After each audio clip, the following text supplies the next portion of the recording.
আসসালামু আলাইকুম। Dhaka college online ক্লাসে স্বাগতম। আমি নাইলা আক্তার, সহযোগী অধ্যাপক, ভূগোল ও পরিবেশ বিভাগ। আজকে আমি প্রথম বর্ষ অনার্সের concept of reason and world regional pattern 1004 এই কোর্স থেকে পড়াবো। এবং আজকের যে বিষয় সেটা হচ্ছে পলিটিক্যাল রিজন বা রাজনৈতিক অঞ্চল। রাজনৈতিক অঞ্চল সম্পর্কে পড়তে গেলে আমাদের প্রথমেই যে বিষয়টা আসে সামনে, যে রাজনৈতিক অঞ্চলে একটি দেশ বা অঞ্চল কী এবং একটি অঞ্চলে কারা বসবাস করে এবং তার সাথে সবচেয়ে বড় যে বিষয়টা সেটা হচ্ছে মানুষ। মানুষ মাত্র কোনো না কোনো রাজনৈতিক অঞ্চলে তাকে বাস করতেই হবে। মানুষ, পৃথিবীর প্রতিটা দেশের মানুষ কোনো একটা নির্দিষ্ট অঞ্চলেই বাস করে এবং তাকে একটি নির্দিষ্ট বৈশিষ্ট্যের উপরে ভিত্তি করে বসবাস করতে হয়। তো রাজনৈতিক পরিচিতি বা অস্তিত্ব রয়েছে ভূপৃষ্ঠের এমন অংশবিশেষকে রাজনৈতিক অঞ্চল বলা হয়ে থাকে। অর্থাৎ রাজনৈতিক পরিচিতি থাকতে হবে এবং এরকম পরিচিতি বিশিষ্ট ভূপৃষ্ঠের কোনো একটা অংশই হচ্ছে রাজনৈতিক অঞ্চল, যেখানে মানুষ বসবাস করে।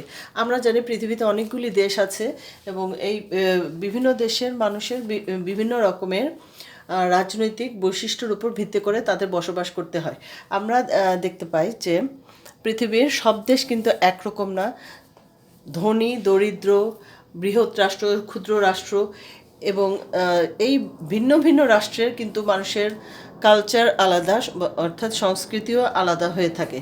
তো এইগুলি বিশেষ বিবেচনা করেই কিন্তু রাজনৈতিক অঞ্চল গঠিত হয়ে থাকে। তো রাজনৈতিক অঞ্চল গঠনের জন্য কয়েকটা বিষয় সামনে চলে আসে, সেটা হচ্ছে অঞ্চল কতগুলি বৈশিষ্ট্য, এবং আরেকটি বিষয় হচ্ছে এই অঞ্চল গঠনের ক্ষেত্রে বিশেষত একটা দেশ গঠনের জন্য কোন কোন নিয়ামকগুলা বিশেষভাবে উল্লেখযোগ্য সেই সম্পর্কে আমরা আজকে পড়ব। তাহলে আজকে আমাদের এই রাজনৈতিক অঞ্চল পড়ার ক্ষেত্রে যে দুইটি বিষয়কে আমরা তুলে ধরব সেটা হচ্ছে বৈশিষ্ট্যসমূহ এবং নিয়ামকসমূহ। রাজনৈতিক অঞ্চলের বৈশিষ্ট্য এবং রাজনৈতিক অঞ্চলের নিয়ামকসমূহ। বৈশিষ্ট্য সংক্ষিপ্তভাবে লেখা: স্বাধীন ভূখণ্ড থাকতে হবে, নির্দিষ্ট সীমানা থাকতে হবে, নির্দিষ্ট রাজনৈতিক উপাদান থাকতে হবে, নির্দিষ্ট ভৌগোলিক উপাদান থাকতে হবে, প্রতিটি অঞ্চলের কেন্দ্রভূমি এবং প্রান্তভূমি থাকতে হবে এবং আঞ্চলিকতা বাদ থাকতে হবে। অর্থাৎ একটা এলাকা থাকলেই হবে না, সেই এলাকাটা বা সেই অঞ্চলটাকে স্বাধীন হতে হবে। সে অন্য কোনো রাজ্যের বা রাষ্ট্রের অধীন থাকবে না, তাদের নিজস্ব একটা স্বাধীন সরকার ব্যবস্থা থাকতে হবে। স্বাধীন ভূখণ্ড যা অন্যের দ্বারা অধীনস্থ না, তখনই কিন্তু একটা রাজনৈতিক অঞ্চল হিসেবে বিবেচিত হবে। তারপরে তার একটা নির্দিষ্ট সীমানা থাকবে। আমরা দেখি যে ধরো আমাদের বাংলাদেশের কথা যদি চিন্তা করি, যে বাংলাদেশে একটা নির্দিষ্ট সীমানা আছে। এই সীমানাটা বাংলাদেশকে ভারত থেকে আলাদা করেছে। বাংলাদেশের তিন পাশে হচ্ছে ভারত এবং দক্ষিণ পূর্ব প্রান্তে মায়ানমার আর দক্ষিণে বঙ্গোপসাগর। এই যে আমাদের তিন দিকের যে সীমানাটা, এটা কিন্তু আমাদের দেশটাকে একটা স্বতন্ত্র রাষ্ট্রে পরিণত করেছে। তার মানে এই যে স্বতন্ত্র বৈশিষ্ট্য সম্পন্ন এটা একটি রাজনৈতিক অঞ্চল। আমরা আমাদের এই অঞ্চলটা ভারত থেকে ভিন্ন, তার মানে নির্দিষ্ট সীমানা থাকতে হবে। তারপরে থাকতে হবে নির্দিষ্ট রাজনৈতিক উপাদান। প্রত্যেকটা দেশের নিজস্ব ভাষা, সংস্কৃতি, ভূখণ্ড ইত্যাদি এই উপাদানগুলো থাকে। তাদের নিজস্ব সরকার ব্যবস্থা থাকে। এই উপাদানগুলো সরকার ব্যবস্থা, এটা রাজনৈতিক উপাদান, কিন্তু একটা দেশের সরকার ব্যবস্থা। তো তার নিজস্ব এই উপাদানগুলো বিদ্যমান থাকতে হবে। তারপরে তোমার আরেকটা হলো অঞ্চলের নির্দিষ্ট কিছু ভৌগোলিক উপাদান থাকতে হবে। ভৌগোলিক উপাদান কি? সেই তার নিজস্ব ভূখণ্ড, ওইটাই তো ভৌগোলিক উপাদান।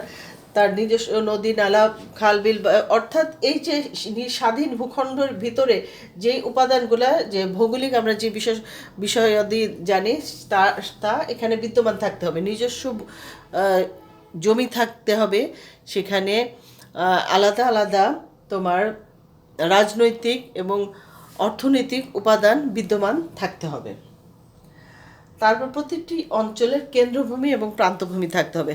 এই যে কেন্দ্রভূমি এবং প্রান্তভূমি কি, যে অঞ্চল একটি দেশের যে অঞ্চল থেকে সম্পূর্ণ দেশটাকে বা রাষ্ট্রটাকে পরিচালনা করা হয়, যে সেটাই হচ্ছে কেন্দ্রভূমি।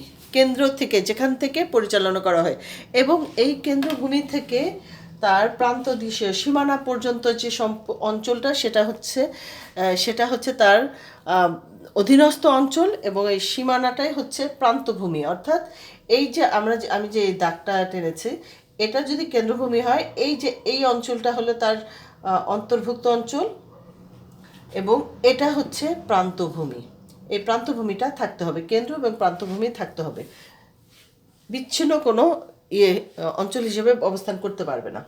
এবং আঞ্চলিকতাবাদ, আমরা জানি প্রত্যেকটা অঞ্চলের মানুষের কিন্তু নিজস্ব একটা অঞ্চলের প্রতি নিজস্ব একটা বৈশিষ্ট্য বিদ্যমান থাকে। যেমন আঞ্চলিকতাবাদ বলতে যে আমরা আমাদের যে অঞ্চলটা আছে, প্রত্যেকটা অঞ্চল, সেই অঞ্চলের প্রতি আমাদের একটা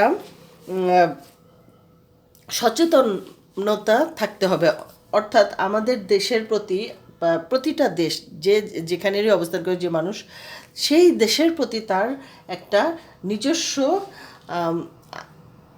টান যেটা বলা হয় সেইটা থাকতে হবে।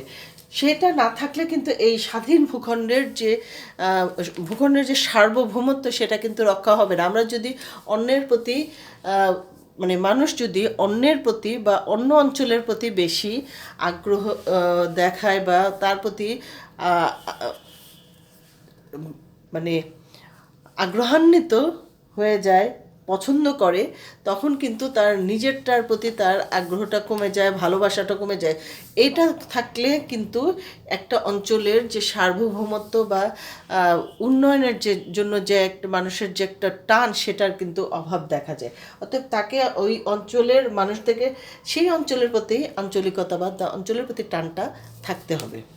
এটাই হচ্ছে তোমার একটা রাজনৈতিক অঞ্চলের বৈশিষ্ট্য। এই বৈশিষ্ট্যগুলো থাকলে কিন্তু একটা রাজনৈতিক অঞ্চল তোমার প্রতিষ্ঠিত হতে পারে।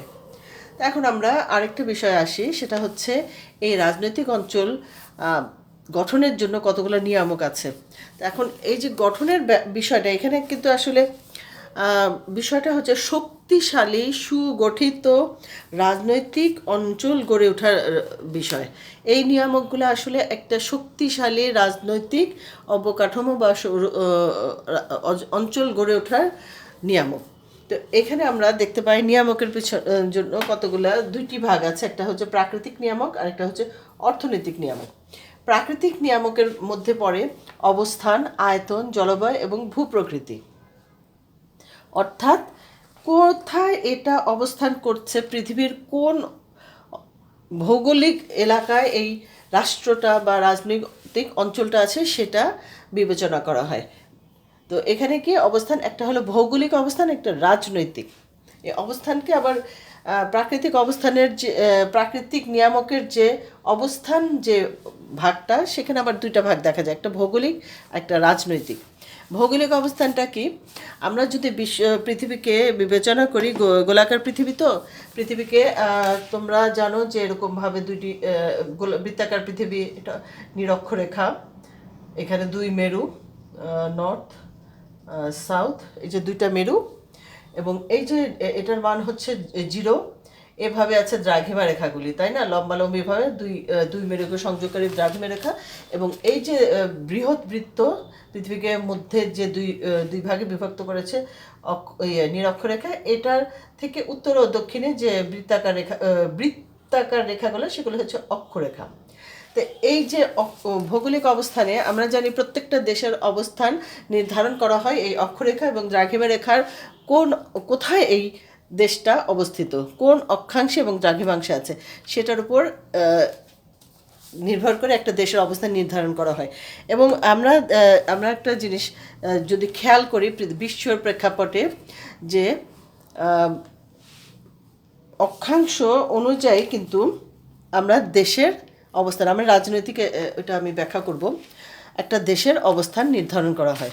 আরেকটা হলো জল স্থলভাগের সান্নিধ্য। অনেক দেশ আছে তোমার, অনেক দেশ আছে ল্যান্ড লকড বলা হয়, যেই দেশগুলোর চারিপাশে কোনো সমুদ্র সীমা নাই, ওটা স্থলভাগ বেষ্টিত দেশ। আর অনেক দেশ আছে যার একপাশে বা চারিপাশেই সমুদ্র বা জলভাগের সান্নিধ্য দেখা যায়। এই জলভাগ এবং স্থলভাগের যে সান্নিধ্য, এটার উপরে কিন্তু একটা শক্তিশালী রাষ্ট্র গঠনের বিশেষ ভূমিকা দেখা যায়। তারপরে আরেকটা হচ্ছে প্রতিবেশী রাষ্ট্রের অবস্থান। একটা রাষ্ট্র বা একটা রাজনৈতিক অঞ্চলের আশেপাশে কোন ধরনের রাষ্ট্র, মানে প্রতিবেশী রাষ্ট্রগুলা কী ধরনের আছে। যদি প্রতিবেশী রাষ্ট্রগুলো শক্তিশালী হয় বা উন্নত হয়, তাহলে কিন্তু স্বাভাবিকভাবে ওই রাষ্ট্রটাও উন্নত হওয়ার একটা সুযোগ থাকে। আমরা যদি ইউরোপের কথা চিন্তা করি, ইউরোপের প্রত্যেকটা দেশই উন্নত, কারণ প্রতিবেশী সবগুলো রাষ্ট্র উন্নত। তো এশিয়ার ক্ষেত্রে কিন্তু এই ব্যাপারটা অনেকাংশেই আমরা কম দেখতে পাই। এখন আসো যে রাজনৈতিকভাবে অবস্থানের গুরুত্বটা কী। বিশ্বের যে শক্তিধর যে রাষ্ট্রগুলা বিশ্বকে কন্ট্রোল করে, রাজনৈতিকভাবে অর্থনৈতিকভাবে কন্ট্রোল করে যেই রাষ্ট্রগুলা, সেই রাষ্ট্রগুলার যদি আমরা মানচিত্র অবস্থান দেখি, সেগুলোর বেশিরভাগই কিন্তু মধ্য অক্ষাংশে অবস্থিত। বৃহৎ শক্তিগুলা আমরা বিশ্বের প্রেক্ষাপটে বৃহৎ শক্তি কোন দেশগুলা? যুক্তরাজ্য, রাশিয়া, চীন, তারপরে জাপান অর্থনৈতিকভাবে ওগুলা, তারপরে ইউরোপিয়ান দেশগুলো, জার্মানি, ফ্রান্স ইত্যাদি, এই যে দেশগুলো, এগুলো সবগুলাই কিন্তু মধ্য অক্ষাংশে। মধ্য অক্ষাংশ কি 45 ডিগ্রির, মানে 30 থেকে 60 ডিগ্রি পর্যন্ত যে অবস্থানটা, সেটাকে মধ্য অক্ষাংশ বলা হয়। এই দেশগুলোর বেশিরভাগই মধ্য অক্ষাংশে অবস্থিত। তারপরে হলো এই বৃহৎ শক্তির দেশগুলা কিন্তু উত্তরের নাতিশীতোষ্ণ মণ্ডল। এই যে মধ্য অক্ষাংশ, সেটাই কিন্তু নাতিশীতোষ্ণ মণ্ডল, সেইটাই হলো নাতিশীতোষ্ণ মণ্ডল। সেখানে না অতিরিক্ত শীত, না অতিরিক্ত গরম, বিশেষত গরমের আধিক্যই কম। শীত বলতে একদম পোলার রিজনে যে পরিমাণ ঠান্ডা হয়, এখানে সেই পরিমাণ ঠান্ডা পড়ে না। যদিও তুষারপাত হয় এই সব অঞ্চলেও, কিন্তু তাদের একটা সুন্দর সামার বা গ্রীষ্মকাল এখানে অবস্থান করে অনেকটা সময়। ফলে এই দেশগুলা কিন্তু কাজ করার সুযোগ পায়। তারপরে দেখি যে বৃহৎ শক্তিগুলার যেগুলো আছে, বিশ্বের যেই রাষ্ট্রগুলো শক্তিধর রাষ্ট্র হিসাবে পরিগণিত হয় বা নিজেদেরকে অবস্থানটা সুনির্দিষ্ট করেছে, সেই দেশগুলার সবগুলারই কিন্তু নির্দিষ্ট সমুদ্র সীমা আছে। অর্থাৎ সমুদ্রের সান্নিধ্যের কারণে এই দেশগুলার কিন্তু শক্তিশালী নৌ শক্তিও দেখা যায়। তাদের একদম মানে নৌশক্তি তারা প্রয়োগ করা, তাদের নিজস্ব বিশাল নৌবাহিনী তারা গঠন করতে পারে, যেহেতু সমুদ্রের সান্নিধ্য রয়েছে। তারপরে আসো আয়তন। হ্যাঁ, আয়তনের ক্ষেত্রে দেখা যায় যে যদি রাষ্ট্রটা বৃহৎ হয়, সেই বৃহৎ রাষ্ট্রে কিন্তু প্রাকৃতিক সম্পদের একটা বৈচিত্র্য দেখা যায়। যেমন অনেক বড় রাষ্ট্রে কিন্তু বৈচিত্র্যহীন খুব কম রাষ্ট্রই আছে, যেই বিশাল জায়গা নিয়ে যে রাষ্ট্রটা অবস্থিত, সেই রাষ্ট্রে বৈচিত্র্য তেমন দেখা যায় না, এমন খুব কমই দেখা যায়। ক্ষুদ্র রাষ্ট্রে, যে রাষ্ট্রটা খুব ছোট, সেই রাষ্ট্রে কিন্তু বৈচিত্র্যটা কম দেখা যায়। আমাদের যদি আমরা ভারতের সাথে বাংলাদেশের তুলনা করি, তখন কিন্তু এই জিনিসটা খুব ভালোভাবে আমরা দেখতে পাই যে আমাদের বাংলাদেশ যেহেতু ভারতের তুলনায় অনেক বেশি ক্ষুদ্র, বাংলাদেশের কিন্তু প্রাকৃতিক বৈচিত্র্য তুলনামূলকভাবে কম। আমাদের শুধু প্রায় পুরাটুকি হলো প্লাবন সমভূমি, কিছুটা পূর্ব দিকে, উত্তর পূর্ব এবং দক্ষিণ পূর্ব দিকে কিছুটা পার্বত্য অঞ্চল দেখা যায়। আর মোটামুটিভাবে যদিও প্লাস্টিসিন চত্বর আছে, কিন্তু তাদের আয়তন খুব কম। আর মোটামুটি পুরাটাই হচ্ছে প্লাবন সমভূমি। কিন্তু ভারতের ক্ষেত্রে দেখা যায় যে যেহেতু বৃহৎ রাষ্ট্র, এখানে মরুভূমি, মালভূমি, সমভূমি, নদীবিধৌত সমভূমি, তারপর বিশাল পার্বত্য অঞ্চল, সবগুলার কিন্তু অবস্থান এখানে দেখা যায়। এবং এই যে প্রাকৃতিক বৈচিত্র্য, এই প্রাকৃতিক বৈচিত্র্য কিন্তু একটা রাষ্ট্রের জন্য যথেষ্ট গুরুত্বপূর্ণ ভূমিকা পালন করে। তারপরে আসো তুমি সম্পদের হ্যাঁ, বৃহৎ প্রাকৃতিক সম্পদ তো বললাম। তারপরে হচ্ছে সার্বভৌমত্ব রক্ষা করা কিন্তু এই বড় রাষ্ট্রগুলোর জন্য সহজ। কিসের জন্য? সার্বভৌমত্ব কীভাবে রক্ষা করে? যেহেতু বৃহৎ রাষ্ট্র, তাদের যে গুরুত্বপূর্ণ স্থাপনাগুলি সবই কিন্তু রাষ্ট্রের অভ্যন্তরে স্থাপন করতে পারে, যেগুলি অন্য রাষ্ট্র দ্বারা কোনোভাবে ক্ষতিগ্রস্ত হওয়ার সম্ভাবনা থাকে, তারা কিন্তু রাষ্ট্রের মাঝখানে এগুলা তৈরি করতে পারে। ফলে আর চারিদিকে যদি তারা তাদের সীমানা বরাবর যদি তারা প্রতিরক্ষার ব্যবস্থাটা করে, তাহলে কিন্তু তাদের সার্বভৌমত্ব এবং স্থাপনাটা, কারণ এত বড় রাষ্ট্র কিন্তু দখল করে নেওয়া সহজ না, কারো পক্ষে সে বাইরে থেকে দখল করা সহজ না, যেটা ছোট রাষ্ট্রের ক্ষেত্রে, ক্ষুদ্র রাষ্ট্রের ক্ষেত্রে খুব সহজ। তো পৃথিবী দেখো, রাশিয়া বলো, চায়না বলো বা যুক্তরাষ্ট্র, এই দেশগুলোতে সার্বভৌমত্ব ক্ষুণ্ণ হওয়ার সুযোগ খুবই কম, যেহেতু অনেক বড় রাষ্ট্র, বাইরে থেকে কেউ এসে চট করে এগুলো এই রাষ্ট্র দখল করে নিতে পারবে না। কিন্তু ছোট রাষ্ট্রের ক্ষেত্রে দেখা যায় যে এটার একটা সম্ভাবনা থাকে, যদিও বর্তমান বিশ্বে এইভাবে দখলদারিত্বটা অতটা দেখা যায় না, সেটা অন্যভাবে দখলের বিষয়টা থাকে, ওটাও রাজনৈতিক একটা বিষয়। তো তারপরে আসো বড় রাষ্ট্রের ক্ষেত্রে আরেকটা সুবিধা কি, তারা শিল্পাঞ্চল খুব সহজে অনেক বিশাল এলাকা জুড়ে শিল্পাঞ্চল গড়ে তুলতে পারে। তার মানে কি, শিল্পাঞ্চল যেই দেশে গড়ে তুলে সেই দেশ কিন্তু অর্থনৈতিকভাবেও সমৃদ্ধ হয়ে যায়। এবং এই দেশগুলো দেখা যায় যে যেখানে প্রশাসনিক কাঠামো বিদ্যমান, তার থেকে অনেক দূরে শিল্পাঞ্চল গঠন করতে পারে। ফলে সেই দেশের কিন্তু আবহাওয়াগত বা মানে দূষণের পরিমাণটাও তুলনামূলকভাবে কম থাকে।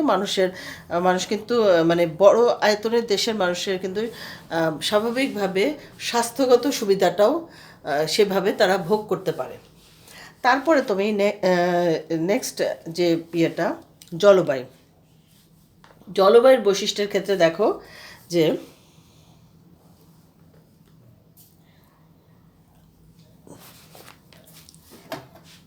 আবারও সে একই ব্যাপার, মধ্য অক্ষাংশে যে জনগোষ্ঠী আছে তারা কিন্তু কর্মক্ষম থাকে এবং সৃজনী শক্তিও তাদের বেশি থাকে। মধ্য অক্ষাংশে অবস্থিত দেশগুলোর মানুষ কর্মক্ষম হয় এবং তাদের সৃজনী শক্তিও বেশি থাকে। কেন কর্মক্ষম হয়? কারণ যেহেতু ওখানে প্রচণ্ড গরম নাই, প্রচণ্ড গরম মানে ক্রান্তীয় উপক্রান্তীয় অঞ্চলগুলোতে তোমার ক্রান্তীয় উপক্রান্তীয় অঞ্চল, এই অঞ্চলগুলোতে যেহেতু অনেক গরম হয়, মানুষ খুব অল্পতেই পরিশ্রান্ত হয়ে যায় কাজ করতে গেলে, যেটা মধ্য অক্ষাংশের মানুষের যেটা হয় না। ফলে তারা অনেক বেশিক্ষণ তারা কাজ করতে পারে, তাদের কর্মশক্তিও বেশি থাকে। আর সৃজনী শক্তিটা কেন বেশি? তাদের আবার ওই যে নাতিশীতোষ্ণ মণ্ডল, তো অনেকটা সময় বেশ কয়েক মাস তাদের আবার বেশ ঠান্ডা পড়ে। এই যে এখন এই মুহূর্তে ধরো শীতকাল চলতেছে, আমাদের এখানে আস্তে আস্তে শীতকাল শেষ হয়ে বসন্তকাল আসতেছে, শীতটা কমেই যাচ্ছে। এই যে পুরো শীতের যে টাইমটা, এখনও তোমার ইউরোপে, আমেরিকাতে তুষারপাত হচ্ছে, কানাডাতে, এইসব দেশগুলোতে তুষারপাত হচ্ছে। তো এই যে এই টাইমটা যেহেতু তুষারপাত হয়, মানুষ ঘরে আবদ্ধ থাকে। এই সব দেশে কি হয়, এই আবদ্ধ থাকাকালীন সময় মানুষ সৃজনী শক্তি ডেভেলপ করে। এই কারণে দেখা যায় যে ইউরোপে শিল্প সংস্কৃতি এবং মানে কালচার যেটা, সেই কালচারেও যেমন তারা উন্নত, শিক্ষায় উন্নত, তাছাড়া শিল্প বলতে যে তোমার শিল্প বিপ্লব যেটা ঘটেছিল সেটাও কিন্তু এভাবেই ঘটেছিল, যে ওই রকম বড় শিল্প, কুটির শিল্প, ক্ষুদ্র শিল্প, সংস্কৃতি, শিক্ষা, সব কিছুতেই কিন্তু তাদের সৃজনী শক্তির একটা উন্নয়নের বিষয় আছে। মানে দেখো, অক্ষাংশ অনুযায়ী কিন্তু মানুষের সৃজনী শক্তি এবং কর্মক্ষমতার দ্বারা মানুষ তাদের দেশের উন্নয়ন ঘটাতে পারে।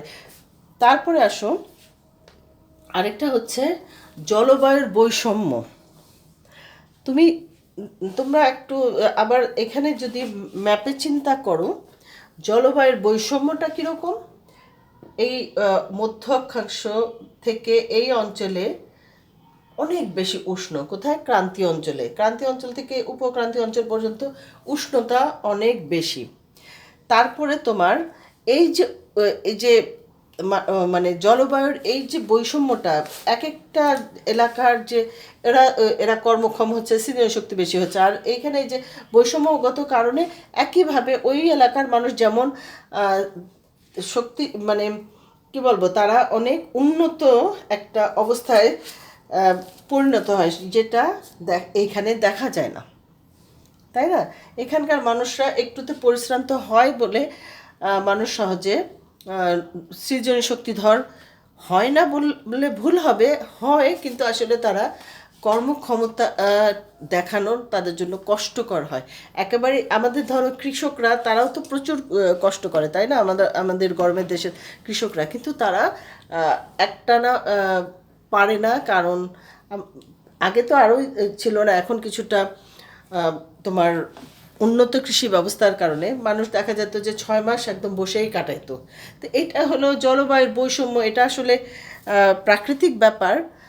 তো এই কারণে তোমার তোমার ওই যে যেটা বললাম যে মধ্য অক্ষাংশের মানুষ জনশক্তিশীলধারী হয়, আর ক্রান্তীয় উপক্রান্তীয় অঞ্চলের মানুষ তাদের কর্মক্ষমতা দেখানো তাদের কষ্টকর হয় বলেই এখানে তাদের অন্যান্য প্রাকৃতিক সম্পদের উপরেও একটা প্রভাব সৃষ্টি হয়। যেমন এইসব ক্রান্তীয় অঞ্চলে আবার বন জঙ্গল, ঘন জঙ্গলের আধিক্য আবার বেশি দেখা যায়। আবার মরুভূমি অঞ্চল শুষ্ক উষ্ণ, আবার যেসব অঞ্চলে তোমার বরফ পড়ে, বরফাচ্ছন্ন থাকে, এই যে বিভিন্ন জলবায়ুগত কারণে এই যে মরুভূমি, তারপরে মেরু অঞ্চল ইত্যাদির যে ঘটে, এর ফলে কিন্তু মানুষের মানে এই দেশগুলোর বিভিন্ন রাষ্ট্রের মধ্যে রাষ্ট্র ব্যবস্থায় একটা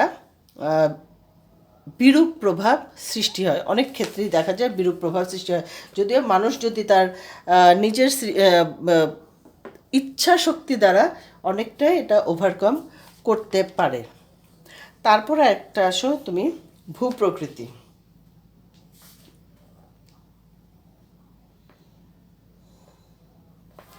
একটা দেশের ভূপ্রকৃতি কিন্তু সেই দেশের অনেক বড় একটা বৈশিষ্ট্য।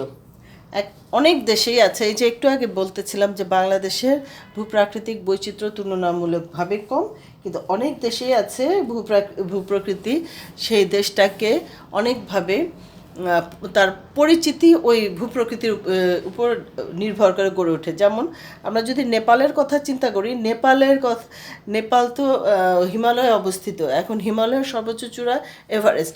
এই এভারেস্টের কথা যখনই আসছে বিশ্বব্যাপী, তখনই কিন্তু নেপালের ব্যাপারটা চলে আসছে। তো এই দেশটার মানে পরিচিতি নির্ভর করতেছে যে সেই দেশের পার্বত্য অঞ্চল, বিশাল পার্বত্য অঞ্চল, মানে নেপালের পরিচিতিটা এইভাবে আসছে।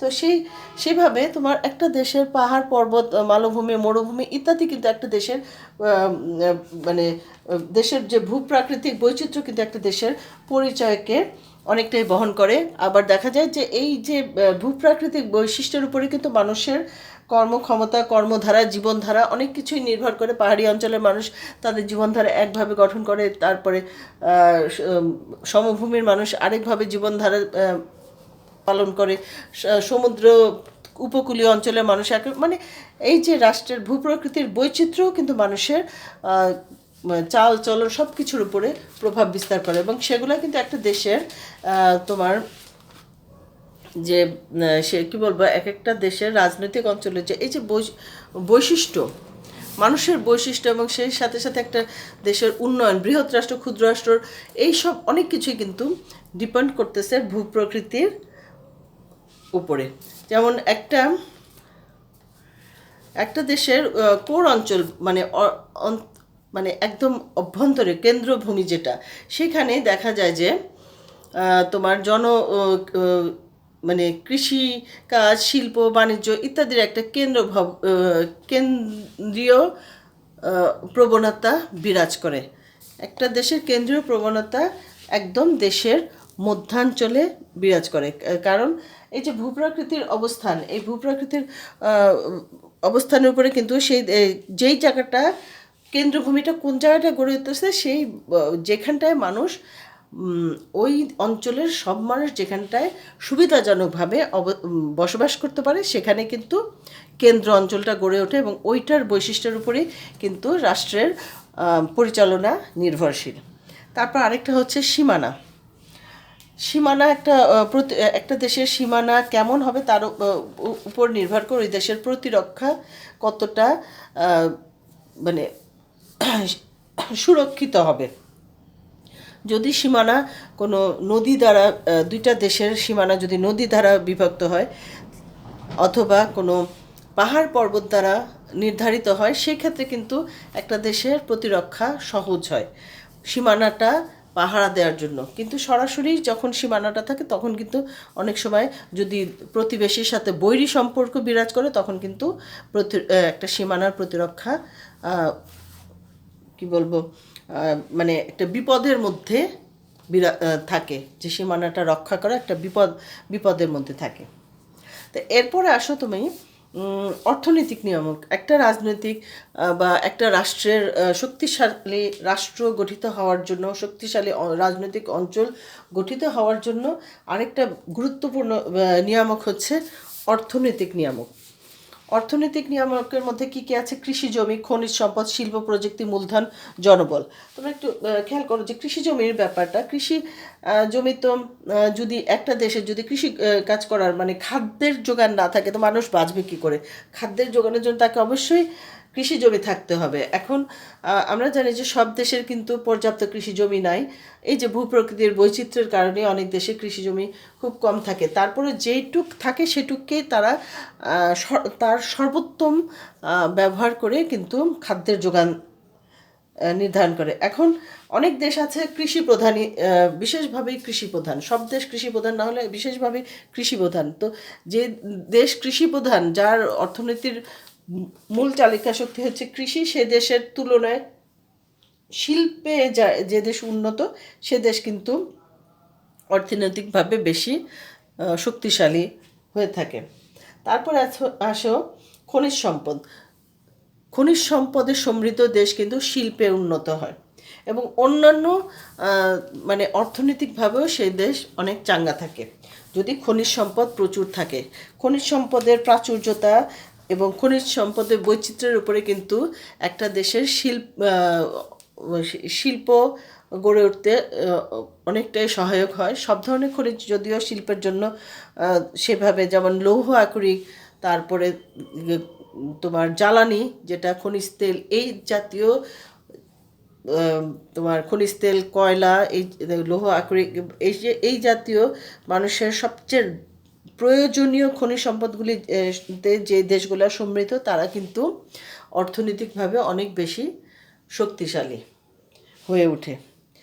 তারপরে শিল্প, স্বাভাবিকভাবে শিল্পের জন্য কি দরকার হয়? মূলধন এবং খনিজ সম্পদ লাগবে, জমি লাগবে এবং সেই শিল্পের সহায়ক অন্যান্য দ্রব্য থাকতে হবে। আর না থাকলেও প্রথম যে জিনিসটা থাকতে হবে যে শিল্পের প্রাচুর্য কিন্তু একটা দেশকে অর্থনৈতিকভাবে নির্ভরশীল করে তোলে। ফলে উন্নত শিল্প দ্রব্য উৎপাদনের ক্ষমতা রাষ্ট্রের উন্নতি সহায়ক। উন্নত শিল্প উৎপাদনের ক্ষমতা রাষ্ট্রের উন্নতির সহায়ক। তা এখন উন্নত শিল্প দ্রব্য কীভাবে উৎপাদিত হবে? যদি ওই অন্যান্য এই যে খনিজ সম্পদ এবং সেই দেশের যে দেশের শিল্প উন্নত হবে সেই দেশকে যথেষ্ট পরিমাণে শিল্প অনুরাগী, শিল্পের প্রতি পৃষ্ঠপোষক হতে হবে। তারপরে হচ্ছে প্রযুক্তি। প্রযুক্তিগত উন্নয়ন যদি না হয় তাহলে কিন্তু শিল্পে উন্নয়ন ঘটা কঠিন। প্রযুক্তির উন্নয়ন কিন্তু যে কোনো শিল্পের সহায়ক এবং একটা রাষ্ট্রের শক্তি অর্জনের একটা অন্যতম নিয়ামক। এই যে বিভিন্ন সময় তোমার এই যে উন্নত মানের জাহাজ, তারপরে মোটর গাড়ি, তারপরে বিমান, এই যে বড় বড় পরিবহন ব্যবস্থাগুলো, এই পরিবহনগুলো যদি উন্নত প্রযুক্তির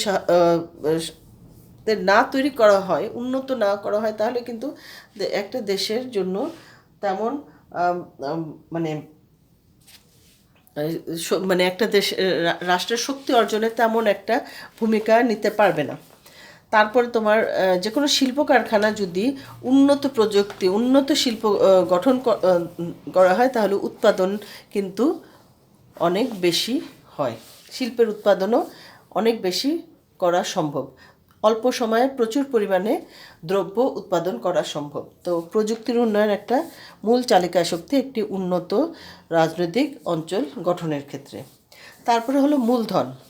মূলধন ছাড়া এগুলো কোনোটাই হবে না। অর্থাৎ তাকে অর্থনৈতিক প্রাথমিক অর্থনৈতিক সমৃদ্ধি তার থাকতে হবে। এখন প্রাথমিক অর্থনৈতিক শক্তি দিয়ে কিন্তু স্টার্টিংটা হয়, পরবর্তীতে কিন্তু আস্তে আস্তে এগুলোর যেমন খনিজ সম্পদের যদি প্রাচুর্য থাকে, তাহলে সেটাই কিন্তু ওই মূলধন দিয়ে। আবার অনেক দেশ আছে যার খনিজ সম্পদও নাই, কিছু নাই, কিন্তু তারা বাইরের থেকে এই মূলধনের কারণে বাইরে থেকে সম্পদ আহরণ করে তারা তাদের দেশে শিল্প উন্নয়ন ঘটাচ্ছে। যেমন তোমার মধ্যপ্রাচ্যের দেশগুলোর মরুভূমি, সেখানে কিছুই ছিল না, কিন্তু তাদের এই তেল প্রাপ্তির কারণে সৌদি আরবে প্রচুর তেল এবং স্বর্ণ উত্তোলিত হয়। তো এই যে দুইটা খুব মানে দামি খনিজ সম্পদ তাদের আছে, এটার মাধ্যমে তারা কিন্তু দেশে এখন আস্তে আস্তে শিল্প স্থাপন করতেছে। এবং মধ্যপ্রাচ্যের প্রায় প্রত্যেকটা দেশেই তাদের প্রয়োজনীয় শিল্প, ভারী শিল্প না হলেও প্রয়োজনীয় যে জিনিসগুলো আছে সেগুলোর উৎপাদন তারা করে যাচ্ছে। তারপরে তোমার আসো জনবল। এই সব কিছুই চলবে, যদি জনবল না থাকে তাহলে কিন্তু কিছু করা সম্ভব না। যে দেশে তোমার জনবল নাই, জনসংখ্যা স্বল্প, সেই দেশের জন্য কিন্তু কোনো কিছুরই উন্নয়ন করা সম্ভব না। আমরা যদি বৃহৎ রাষ্ট্রগুলার আবার যাই, বৃহৎ রাষ্ট্রগুলার চিন্তা করো, যুক্তরাজ্য, তারপরে ফ্রান্স বলো, ইউরোপিয়ান দেশগুলো বলো, রাশিয়া, চায়না, ভারত, এই সবগুলো দেশে কিন্তু প্রচুর মানে জনসংখ্যা অনেক বেশি। যদিও যুক্তরাষ্ট্রের অনেক মানে আয়তনে অনেক বড় দেশ, তো যুক্তরাষ্ট্র সেই তুলনায় হয়তো তাদের ডেনসিটি কম, কিন্তু দেশ গড়ার জন্য যে জনবল হওয়া উচিত সেটুক তাদের আছে। তাদের 35 কোটির উপরে বোধহয় এখন জনসংখ্যা, রাশিয়ারও তাই 40-এর কাছাকাছি। তো এই এত কোটি জনসংখ্যা অবশ্যই দেশকে গড়ার জন্য যথেষ্ট। তারপরেও তো তারা বাইরে থেকে কন্টিনিউয়াসলি মানে জনবল তাদের কাজ করার জন্য নিচ্ছে। আর চায়নাতে তোমার 150 কোটির উপরে মানুষ, চায়নাতে তো জনবলের অভাবই নাই, ভারতেও তাই 130 কোটি মানুষ। বাংলাদেশে এখন আমরা যদি আমাদের যে 18 কোটি মানুষ, ছোট্ট জায়গা 18 কোটি মানুষ, আমরা এই 18 কোটি মানুষকে যদি আমরা আসলে জনবল মানে জনসংখ্যাকে যদি আমরা জনবল বা জনসম্পদে পরিণত করতে পারি, তাহলে কিন্তু এই সবগুলাতে আমরা উন্নয়ন সাধন করতে পারবো। কৃষিতে উন্নয়ন সাধন করতে পারবো, খনিজ আমাদের অল্প কিছু আছে, কিন্তু শিল্পে উন্নয়ন ঘটাতে পারবো, প্রযুক্তিতে উন্নয়ন ঘটাতে পারবো, এবং এগুলো সবগুলো হলে মূলধনের অভাব হবে না। তো তার মানে একটা রাষ্ট্রকে যদি শক্তিশালী হতে হয় এবং তার রাষ্ট্রটাকে যদি শক্তিশালী রাজনৈতিক অঞ্চলে পরিণত করতে হয়, তাকে রাজনৈতিক অঞ্চলে এই বৈশিষ্ট্যগুলো তো তার থাকতেই হবে। তারপরে তার সাথে সাথে এই নিয়ামকগুলো যদি থাকে, তাহলে সেই অঞ্চল অবশ্যই শক্তিশালী হয়ে উঠবে। আর যেই দেশগুলো এই নিয়ামক পরিপূর্ণভাবে নাই, তারপরেও যদি তাদের এই চেষ্টাটা তারা করে, অর্থনৈতিক নিয়ামকের যে বিষয়গুলো, এগুলোর প্রতি যদি তারা যত্নবান হয়, তাহলে কিন্তু যে কোনো দেশই তোমার শক্তিশালী রাজনৈতিক অঞ্চলে পরিণত হতে পারবে। এবং সর্বোপরি সব কিছুর উপরে আঞ্চলিকতাবাদটা অবশ্যই থাকতে হবে, দেশপ্রেম থাকতে হবে, দেশের প্রতি মায়া থাকতে হবে, মমতা থাকতে হবে। তাহলেই কিন্তু একটা যেখানে অবস্থান করছে সেই অঞ্চলটার উন্নয়নের জন্য মানুষ চেষ্টা করে যেতে পারবে। তো আজকে আমি এখানে পলিটিক্যাল রিজন অর্থাৎ রাজনৈতিক অঞ্চলের এই দুইটা সম্পর্কে আলোচনা করলাম। এবং পরবর্তীতে রাজনৈতিক অঞ্চলের আরও বেশ কিছু বিষয় আছে, সেগুলো সম্পর্কে আমি তোমাদেরকে ক্লাস নেব। আশা করি তোমরা নিয়মিতভাবে ক্লাসের সাথে থাকবে। সবাইকে ধন্যবাদ।